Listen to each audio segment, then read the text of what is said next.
തൃശൂർ വടക്കാഞ്ചേരിയിൽ അച്ഛനും മകനും വെട്ടേറ്റു. തിരുത്തിപ്പറമ്പ് കനാൽ പാലത്തിന് സമീപം താമസിക്കുന്ന മോഹനൻ, മകൻ ശ്യാം എന്നിവർക്കാണ് വെട്ടേറ്റത്. നിരവധി കേസുകളിൽ പ്രതിയായ രതീഷും സംഘവുമാണ് ആക്രമിച്ചത്. സംഭവത്തിന്റെ CCTV ദൃശ്യങ്ങൾ പുറത്തുവന്നു.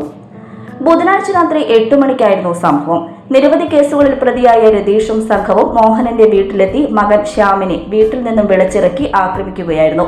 ശ്യാമിനെ ആക്രമിക്കുന്നത് കണ്ട് തടയാൻ ചെന്നതായിരുന്നു പിതാവ് മോഹനൻ. ഇതോടെ സംഘം മോഹനന് നേരെ തിരിഞ്ഞു. ഇരു കൈകളിലും വാളേന്തിയായിരുന്നു രതീഷ് മോഹനനെ ആക്രമിച്ചത്.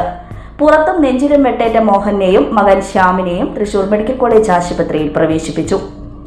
മോഹനന്റെ കുടുംബവുമായി രതീഷിന് നേരത്തെ തർക്കം നിലനിന്നിരുന്നതായി പറയുന്നു. ഇതിന്റെ തുടർച്ചയായിട്ടായിരുന്നു ആക്രമണം. സംഭവത്തിന് ശേഷം രതീഷും സംഘവും ഒളിവിൽ പോയി. വടക്കാഞ്ചേരി പോലീസ് പ്രതികൾക്കായി അന്വേഷണം ഊർജിതമാക്കി.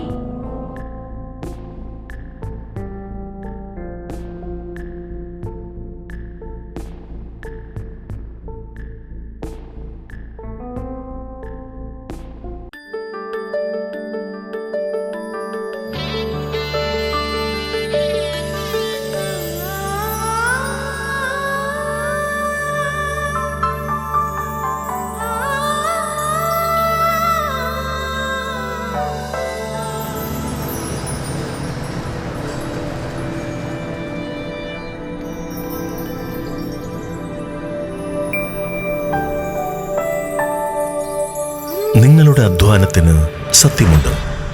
ഞങ്ങളുടെ സ്വർണത്തിനും. Ishara golden diamonds, Kodungallur road, Triprayar. സ്വർണത്തിന്റെ സത്യം.